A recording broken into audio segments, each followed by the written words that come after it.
Welcome to the RealTrending podcast, where we speak to the brightest minds in real estate about leadership, business growth, trends, and strategy. I'm your host, Tracey Velt. I'm the Senior Director of Data and Content for HousingWire and RealTrends. And today I'd like to welcome Mike Lane. He is the president of ShowingTime Plus. We had Mike on the RealTrending podcast last year to talk about data privacy. And today we're going to talk about the real estate digital transformation and industry trends. So welcome, Mike. Thank you, Tracey. Good to be here. Yeah, I want to start out with a little bit. I think the last time we talked, we were discussing kind of the Zillow ShowingTime partnership. It's now become ShowingTime Plus. So why don't you just start with a little update about what the product is today, so our audience has a better understanding. Sure. Boy, there's a lot to talk about in just the last year. I think when we spoke last, we were still calling ourselves Zillow Real Estate Software Group. So we were one of a handful of software companies within Zillow Group. And we spent, I think it was maybe the first 6 months or a year operating like that. And I continued on. At that point, I was still president of ShowingTime and president and general manager of ShowingTime within Zillow Group. And then we rebranded last fall, which was probably the biggest thing that happened in the last year. We went from being ShowingTime to ShowingTime Plus. And ShowingTime Plus became Zillow's industry brand for all of the Zillow-owned software and technology companies that are offered to brokers, agents, teams, realtor associations, multiple listing services. And that was kind of a big change. That brought .loop and the various .loop products, ShowingTime, Bridge Interactive, and then all of our new products that we brought to market in the last year. And those are our listing media services, which is the used to be known as Zillow's Rich Media RMX products. And we've got a brand new product called Listing Showcase. So we've rebranded, reorganized. My new role since that happened, I'm Vice President of Enterprise Sales and Industry for ShowingTime Plus. So my responsibility went from being kind of the deep expert in ShowingTime products to heading up sales for all the brands in ShowingTime Plus. Okay, great. Busy year. I want to talk. I want to talk about the market a little bit because it's a very low inventory market, and I want to know how it's impacted your product and whether you're developing any new partnerships or services that can really help agents in today's market. It's a great question. Listing inventory is way down, right? It's no surprise to everybody, and that's had lots of effects in different places in the industry. For us, that's caused us to think about how we price our products, how we bring them to market, how they're going to get used. The first thing that comes to mind is the ShowingTime products, which obviously I'm pretty close to. We look at how we packaged our appointment center offering in the last year, and we have, So we changed our strategy on how to go to market with ShowingTime products. So we repackaged them quite, The gist of it was to make it more affordable, basically. We lowered the price. We made it consistent pricing across all markets. We added new tools that we thought would be most meaningful to agents, particularly if we knew that they were on a tighter budget in the current economy. And that's proven to be, that was very well received by the market. We set, you always set goals for your business, and we had a certain number of agents that we wanted to sell the product to or to have them embrace it. And we found that the market was very receptive to repricing and adding additional reports and services. So that was one thing that I'd say we responded to the market on. The other one, which is our brand new products, so Listing Media and Listing Showcase, which are new, are products that are meant to help an agent differentiate themselves and to win listings in particular. And I think, when there is as little inventory as there is right now, agents are really fighting to win a listing agreement because there's just not as many of them. And it is the best time ever to be introducing kind of a new product that is focused on winning listings. So, and we did that with kind of the same mindset. We brought the new products out. We priced them to get them to market, to make them affordable, but also to give the agents that decide to partner with us something really unique that will help them.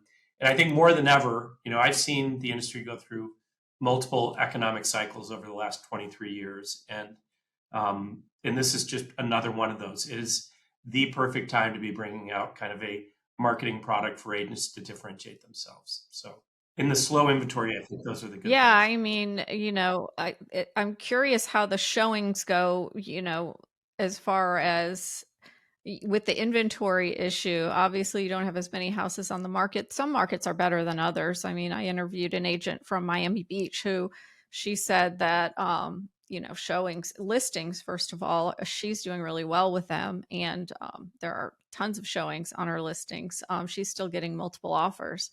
So I guess it depends on where you are in the country. I see the same thing. We have, we're in lots of different markets. Inventory is low. Agents will say that there's not as many transactions and it's slower, but the homes that are on the market are still getting a heavy amount of foot traffic, a lot of showings. I hear the same thing. Chicago, where I live, there's certain parts of the city where people still are getting multiple offers on their homes. The part of the city where I live, part of it is, supply and demand. We had slightly different market conditions over the last couple of years with, after the pandemic, and now we're in a market where interest rates are higher, inventory is really low. So you see people, fighting's not the right word, but they're competing hard to get into the limited number of homes that are available. So what we see in kind of our indexes is that, the number of showings is still really high, but because the inventory is low, our index is the ratio of showings to homes. And there's two ways to make the index go up. One is you hold listings constant, you have more showings of them. Other way is the same number of showings divided among fewer listings. And I think it's the latter is what we see right now. Fewer listings, but there's still quite a bit of showing activity on those listings. So demand is really high still. Are you seeing any other trends with your showing index, or even, just in the industry in general? Well, there's always a seasonal trend. And the question is, this is the time of the year when we see activity slowing. The first half of the year is always busier, or in most markets is busier than the second half. We see the normal seasonal trend occurring right now. So we would expect to see fewer listings, fewer showings, the market, I don't say cooling off, but slowing down as you would expect this time of year. Overall, the index is actually a little bit higher than last year, but I think that's driven by inventory going down for the most part. So we do see the normal seasonal trend, but it is surprising. I think people don't appreciate that we're still, like you said, there's still markets that have competing offers on them. Transactions being settled for above list price is still pretty common. So the market, I think, is still slowing down a little bit, but the activity is up, I would say, year over year from what we see. Yeah, absolutely. I want to get into a huge trend right now that every agent is talking about, and that is generative AI or ChatGPT. And I wondered if you're looking at ways to implement this in your product offerings. I realize that artificial intelligence has already been a part of some of the products that you offer, but I'm specifically talking about more like generative AI. Is that something that you're looking into or already doing?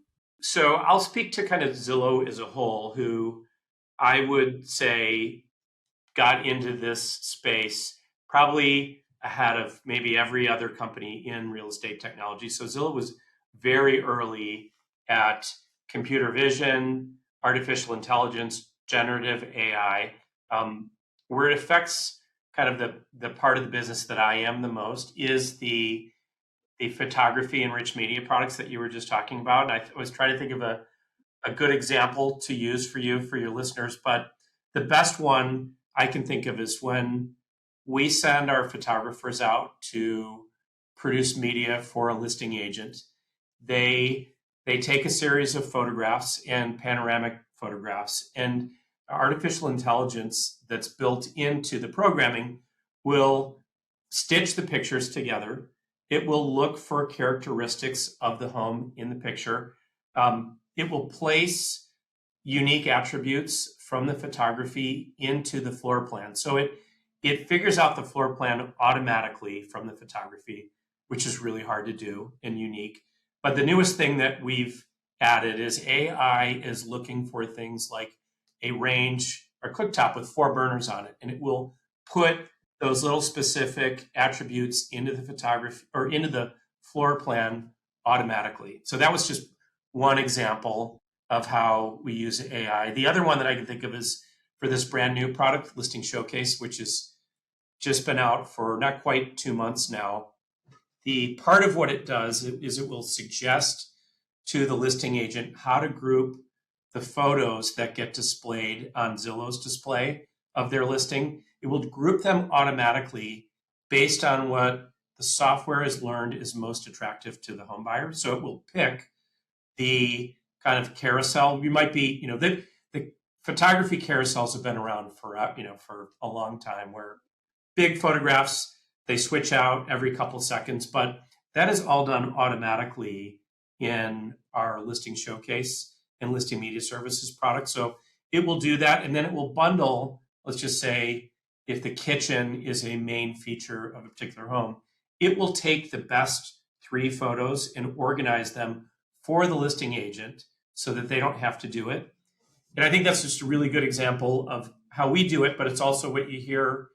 I'm like everybody else in the industry, learning a lot about AI, and I hear the trends. And the first thing that most companies that are incorporating of generative AI is to look for how to make everybody efficient. In the example I gave, we're having an agent who would ordinarily have had to load the photos into the software themselves, and now the computer is doing that for them, which is very well aligned with our whole kind of product offering at ShowingTime Plus, is to automate the busy work wherever we can and to give that time back to our customers to help them focus on the things that are most important to them. Yeah, but it also, has a dual purpose in serving the consumer as well. I mean, and I know Zillow, that is their ultimate, customer in a lot of ways, is providing that consumer experience. So just having that, idea of, oh, well, kitchens are my thing, and the kitchens are going to show up as my first picture because they know that's what I'm most interested in, is really great as a consumer. Most definitely. I mean, that our product people are looking at where consumers spend the most time, what catches their most attention. I mean, the whole basis for all the media products that Zillow has been investing in over the years is based on what consumers want and where they spend time and what helps them make a decision. And there's so much useful data to help to be in the right spot at the right time to give consumers what they want. And how that's changing right now is amazing. And I'm excited. It's exciting to be part of it. Yeah, definitely. I'm going to throw a question at you, and you may not have an answer to this one, but I'm going to throw it to you anyway. It's about the commission lawsuits, and several of the settlements are now, we think, are going to give brokers the option of not being a member of the National Association of Realtors, not being a member of the MLS, not adhering to the Code of Ethics. This is all hearsay at this point, no confirmation of any of that. But the rumors are rampant that now the portals are going to take over, for even though they don't really offer the same services as an MLS. Do you have any thoughts on that? Or I think rumors is the operative word in that. I mean, I would say that the mission of Zillow and ShowingTime Plus has been the same before and after all the commission lawsuit stuff of late, and that's to focus on the consumer, to provide the best possible experience for the consumer. I will say that I'm sure everybody's well aware of what's going on at NAR, but I can honestly say that I don't think it's changed Zillow's strategy on what remains kind of the North Star of the company, which is create a great experience for the consumer. And within ShowingTime Plus, that it doesn't change the rule that we want to provide a great value to our customers. So I don't know that I answered your question that well there, but it hasn't really changed the way we go about doing our business, to be totally honest. Yeah, I just had to ask because I hear these rumors, and to me, it doesn't make a lot of sense anyway. No. The missions of the MLS and the portals are completely different.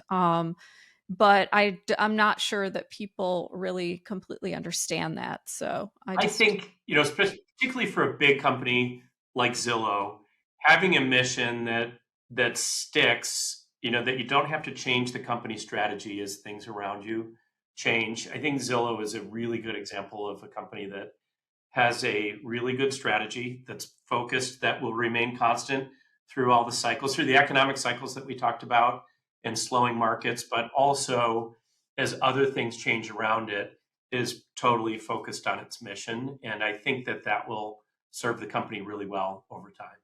And another question I have for you is, you came in through an acquisition, through ShowingTime into Zillow. So now you've had some time to process all of that, and you've got some new positions and a lot of things happening. Do you have any maybe lessons learned through that process that could help other leaders when acquiring a company, or not just a tech company, but in general? Oh my gosh, I have a lot of lessons. But so I'm coming up on my 2-year anniversary since since our transaction closed and we joined Zillow Group. But the first one that comes to mind is people have to be ready for change. I had been at ShowingTime for almost 20 years, and we'd grown, we got into new things, and we did acquisitions of our own. But when you join a bigger company, like a much bigger company in our case, as a leader, it was really important to me to learn what was the priority for the new owners of the company, to Zillow, and to be able to adapt. There have been many things that have changed in what I do on a day-to-day basis. I used to be very close to getting involved in individual business agreements with brokers and MLSs. I've had to give up quite a bit of that, and much of it is things that I enjoy doing, but I'm more of a manager now. But at the same time, I'm now responsible for brand new things that I wasn't part of before. So being able to adapt and to learn the new environment that you're in, for me, has been kind of the most important thing to make the job enjoyable, and also to kind of grow personally. You can get comfortable with something if you do it for long enough, and you might lose the passion to find new things to do. So it's been really exciting. I'm not saying that happened to me, but I'm just saying being part of Zillow has got me into all sorts of new opportunities that weren't there before. It does require you to change, which isn't always easy, but I'm glad that I've been part of the company for the last 2 years and been part of all the new things that are happening. Yeah, I mean, we've had, similar experiences. Maybe, I was not as, RealTrends is obviously a much smaller company, but when they were acquired by HousingWire a couple of years ago, it is just a shift in kind of letting go of that, the way of doing things before, or that old product, or that, being more open to evolving with everything that you do. Yes. It wasn't a difficult transition for me, but I know for a lot of people it can be a very difficult transition. It's amazing. I mean, in my case, it's not only the new company, and it's a large company, but all of my direct reports within 6 months were totally new people, and the people I reported to, Yeah. literally on all sides, all new. But that's also kind of invigorating, isn't it? I mean, when you do have to go back to basics. But I thought about, we've had 2 companies since ShowingTime, within ShowingTime Plus, that joined our part of Zillow, and that's been kind of my advice to the leaders of those companies: is get in, listen and learn quickly, and stay open-minded about things. And there's all sorts of changes that have occurred. And then and you're glad after a few months that you didn't immediately come to any conclusions about the new organization when you kind of understand everybody's role and how that's changed, and I think that served me well, and I think that's been helpful to the other companies that have followed ShowingTime. Yeah, and that kind of leads me to my next question, which is an aha moment. I find that most leaders have multiple aha moments, and they have one though that maybe is a little more impactful than others, where it caused them to rethink the way they were doing things or rethink where they were. What has been that biggest aha moment for you? Well, if I think about my career in real estate technology and what were the moments that were most impactful to me, one was early on in Showing Time, where I had another leader that I worked with, and he told me that in his experience, and he had been around for longer than me, so he's giving me some, I don't know if it was constructive criticism, but he was definitely giving me advice. But he said, Mike, the best sales people are the best listeners. It is pretty common for a sales executive to want to talk about what they do. That we're kind of wired that the more I talk, the more likely they are to want to, purchase our products or sign up for our services, which is the exact opposite of how you should operate. And I learned early on, that was one of my first aha moments, is to try to be the best listener, to ask really good questions, and to see what the other people say. And I will tell you that I was in a meeting with a team yesterday, and we went in and we were making our plan of what we were going to present. We were presenting this new listing showcase product. And my advice to the group was, let's ask the customer what they want and focus on them and see what they say, not try to just grab the microphone and explain things. And sure enough, we learned a bunch of things in the meeting about what they wanted, where we were wrong a little bit, or we were a little bit off on what we thought they wanted. And so anyway, that's proven over 20 years to be probably, at least the one I can think of today, that's an aha moment. And then I guess the other one is simply, like we talked about a few minutes ago, not being afraid to challenge yourself to learn new things intellectually over time.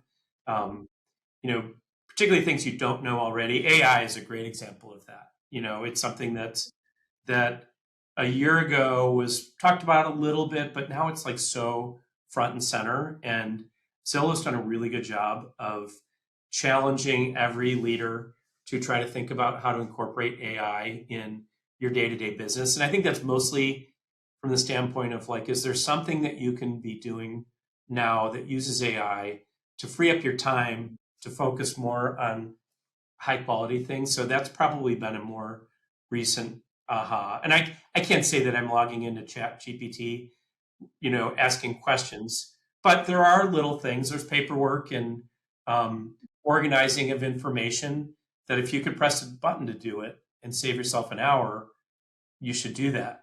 So I try to spend a little bit of time learning new things whenever I can. Yeah, and obviously ChatGPT goes way beyond just writing, emails Yeah. or things like that. And I think there's so much to be discovered that people don't even truly understand the capabilities of it just yet. And there are so many different apps out there nowadays too. So I think that And will, it'll evolve yes, too, right? yeah, What we think it is today will be different this time next year, because there'll be new innovations that come that we haven't thought of, right? yeah, definitely. So what advice do you have for real estate agents who are right now looking to take their business to the next level? And obviously this is not necessarily showing time related. I'm looking for more of the things that you've learned from top agents you've worked with who have really figured that out. It's a great question, and I'll avoid our products in my answer. But I will say I've gone through 3 real estate transactions in my life. And the agents that stand out to me the most, and this is a little bit tied into my comment about being a sales leader, are the agents who totally focused on their customer. So we actually had to let one agent go too over the year, like one that we searched for a home, but we could tell, we had my wife and I, and actually my father-in-law was having me over that night. And we were talking about, are we narrowing in on the objective of buying a home in this particular neighborhood that we were looking at? And did our agent give us a really good plan for that? And in case one, the agent was not, and we felt like we weren't going to get the home that we wanted. And it wasn't a specific home, but like we weren't really progressing towards the goal. And I thought it was so relevant to my life that, the really successful agents are the ones that focus on the needs of the customer and what they want. And the agent, so we let go of that agent. We went with another one, and I will tell you her name. It's Linda Feinstein, and she's a Compass agent in Chicago. She was incredible, but she was totally focused on what was important to us. We knew that, she wants to get a transaction done. And I know from being in the business that the best deals are ones where you can find a home quickly. And it's not just finding us a home, but doing it quickly so she can work on her next transaction after that. But you couldn't tell that. She was totally focused on us. And it reminded me, she had such good empathy for her customers. She spent the extra time to know that was important to us. And she would bring that up when we were looking. And sure enough, as we went on tours, doing showings of homes, we were progressively narrowing in, and she developed a strategy for us. So my one word of advice that I look for when meeting agents is, how much time do they spend asking us what we want and focusing what's important on, what she learned from us. Very much like us going into that broker meeting yesterday, and not, just talking about what we had to offer, but instead, what was the customer looking for? So I think that's what makes agents stand out the most. I hope that we help, as a business, Zillow is particularly focused on the agents that do lots of transactions. And so those are the things that I look for. And I hope that's helpful to anybody that happens to hear. I think that's really good advice for anyone. Say less, basically, is, Yeah, ask smart questions and listen, right? Yep. Yep. Absolutely. So my final question is just, what's next for ShowingTime Plus? What's coming down the road, and what are you looking to enhance and improve and add? Wow. Well, I expect, the last 2 years have been some of the fastest moving of my life with Zillow Group. And I think that the year looking forward will be a lot more of the same. So we have rolled out our new media products. So we've got our listing media services. I think we're up to 33 different markets. So people that followed our business, we acquired a photography network last fall. That team has become heavily integrated in the company. We're growing and getting into new cities. I think we'll be in another 5 or 10 cities offering photography services before the end of the year. So that's growing rapidly. That product offering is a component of our new product offering. So the listing showcase product, which we're now, I think we're in over 10 cities. We're going to launch a bunch more before the end of the year. That is rapidly growing and evolving. It's exciting to get the feedback that we're getting from the early subscribers. So we had a pilot group that were kind of handpicked agents in a number of markets. Then we did our first 2 waves of cities, but we're now about 2 months in, and those agents are coming back to us with feedback. And we had our big annual event in Chicago in August, about a month ago. And we were getting early feedback, but we're getting more and more about that now. And it's nice to hear that some of our assumptions and what we thought would happen for our customers have proven to be the case. Like the agents with Listing Showcase are successfully using it to compete for new listings, and they're telling us that they love it. So we love that. They do always, as you would hope, offer constructive criticism on little things on how we package our subscriptions, and we're trying to evolve those. So I think for those that are following our new product launches, they'll see how we go to market probably evolve a little bit over the next year. That'll be a big deal. The other thing, we just acquired a content media software company, a small one, that serves photographers. It's called Aereo. And Aereo was the software that we use for our photographers to manage their content with the agent that they partner with. So if an agent signs up for listing media services and they purchase photography, our photographers will manage the activity with those agents. So scheduling the photo shoot, manage charging them for their services, delivering the photography to them. That is just, the integration of that company has just started. It's just been exciting. I'm working with a number of people from that company, and we're looking for new ways that we can deploy that software product now that we own it to benefit all of our customers. And that goes for, customers of Aereo are photographers, and we have our own, but then we also have photographers who are not part of Zillow, and we want them to be equally happy with the platform. But we're also trying to think of, okay, well, what are the other ways that would be really helpful? Like, some MLSs that we work with. So ShowingTime sells products and services to MLSs, brokers, teams, and agents. Are there MLSs that can benefit in some way to us owning that platform in a way that we hadn't thought of? So we're starting to have those discussions. So that's brand new. And I think there's likely to be all sorts of new product evolutions over the next year, perhaps, ones that we haven't discussed yet or discovered yet. But I think it'll be a really busy year. So people will see us expanding. You'll see more of our appointment center offering. I think you'll see, this came up yesterday in that same broker meeting, where sometimes customers will use Dotloop and ShowingTime, and then they'll express interest in our media products. So it's part of our mission to bundle those over time.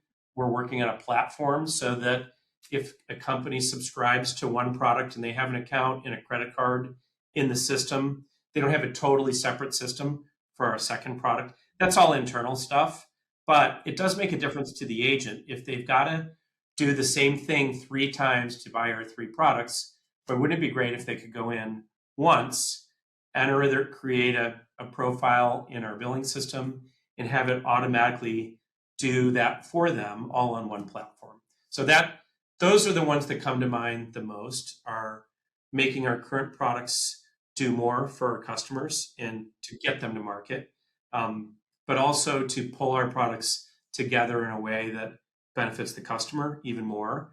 Again, giving them more time for the top things that I think they care about, which are, if you're management, it's typically recruiting and helping your agents transact.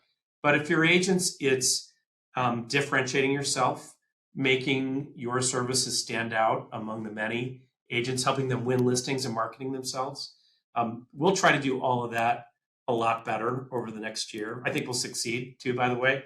But we hear our customers asking for all that stuff. So we feel pretty good that we're on the right track. Well, Mike, thank you so much for joining the RealTrending podcast. It's always a pleasure to speak with you. And I hope you have a great rest of your day. Tracey, appreciate being here. Talk to you soon.